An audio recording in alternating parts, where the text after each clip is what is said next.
മലയാളികളുടെ സാമ്പത്തിക വീക്ഷണത്തിൽ മാറ്റം വരുത്താൻ ലക്ഷ്യമിട്ട് 24 ആരംഭിച്ച വാല്യൂ പ്ലസ് എന്ന പരിപാടി 100ാം എപ്പിസോഡിലേക്ക് കടക്കുന്നു. അത് ഇന്ന് നമ്മൾ അപ്ലോഡ് ചെയ്യുകയാണ്. 24ൻ്റെ എല്ലാ ഡിജിറ്റൽ പ്ലാറ്റ്ഫോമുകളിലും ഇന്ന് വൈകുന്നേരം 7:30 മണിക്കാണ് വാല്യൂ പ്ലസ് സംപ്രേഷണം ചെയ്യുക. രാഷ്ട്രീയ സാമ്പത്തിക മേഖലകളിൽ നിന്നുള്ള വിദഗ്ധർക്കൊപ്പം വിദ്യാർത്ഥികളും ഈ ചർച്ചയിൽ പങ്കെടുത്തു. കൃഷ്ണ ചെറിയാനാണ് ഈ പരിപാടിയുടെ അവതാരക. കൃഷ്ണ വളരെ നന്നായി കൊണ്ടു നടക്കുന്ന ഒരു പരിപാടിയാണ് വാല്യൂ പ്ലസ്. പ്രേക്ഷകർ വേണമെങ്കിൽ ഇന്ന് അപ്ലോഡ് ചെയ്തതിന് ശേഷം ഒന്ന് കണ്ടു നോക്കുക. കേരളത്തിൽ സാമ്പത്തിക കാര്യങ്ങളിൽ തുറന്ന ആശയവിനിമയമായ ഇന്ററാക്റ്റീവ് പ്രോഗ്രാം വാല്യൂ പ്ലസ്. ഇന്ന് മിനിസ്റ്ററാണ് നമ്മുടെ അതിഥി. സന്തോഷ് ജോർജ് കുളങ്ങരയാണ് ഇന്നത്തെ വാല്യൂ പ്ലസിന്റെ അതിഥി. ഇന്ന് ധനമന്ത്രിയാണ് വാല്യൂ പ്ലസിന്റെ അതിഥി. കേരള വികസനത്തിനായി ക്രിയാത്മക ചർച്ചകൾക്ക് തുടക്കമിടുക എന്ന ലക്ഷ്യത്തോടെയാണ് 2 വർഷം മുമ്പ് വാല്യൂ പ്ലസ് എന്ന ആശയവിനിമയ പരിപാടി 24ന്റെ ഡിജിറ്റൽ പ്ലാറ്റ്ഫോമുകളിൽ ആരംഭിച്ചത്. വിവിധ മേഖലകളിൽ നിന്നുള്ള പ്രമുഖർ വികസന സ്വപ്നങ്ങൾ ഈ പരിപാടിയിലൂടെ പങ്കുവച്ചു.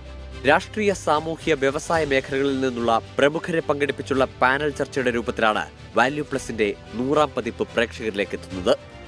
യാത്ര വിജയകരമായ 100 എപ്പിസോഡുകളിലൂടെ സാമ്പത്തിക ഭദ്രതയുടെയും സാമ്പത്തിക നിയന്ത്രണത്തിന്റെയും ക്രിയാത്മകമായ ആശയങ്ങളുടെയും പുതിയ വാതായനം തുറന്നിടുകയായിരുന്നു വാല്യൂ പ്ലസ്.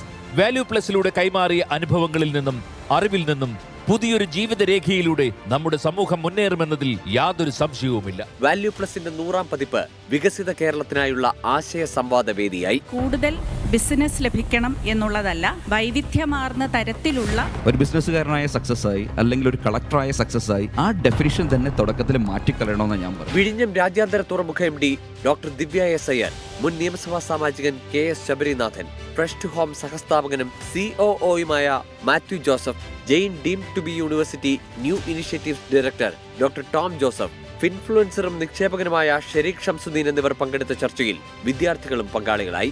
ഫസലുൽ ആബിദിന്റെ ആശയമായ വാല്യൂ പ്ലസിന്റെ പ്രൊഡ്യൂസർ മരിയ ട്രീസ ജോസഫാണ്. സാമ്പത്തിക പ്രതിസന്ധികളെ എങ്ങനെ നേരിടണം, ബിസിനസ് ആരംഭിക്കുമ്പോൾ ശ്രദ്ധിക്കേണ്ടത് എന്തൊക്കെ തുടങ്ങി നിരവധി വിഷയങ്ങൾ ചർച്ച ചെയ്ത ഈ പ്രോഗ്രാമിൽ 1 മില്യണിലേറെ പേർ കണ്ട എപ്പിസോഡുകളുണ്ട്. News desk 24. എന്തായാലും ഈ 100ാം എപ്പിസോഡിലേക്ക് കടക്കുന്ന വാല്യൂ പ്ലസിന് എൻ്റെ വ്യക്തിപരമായ ആശംസകൾ. നന്നായി നടക്കട്ടെ.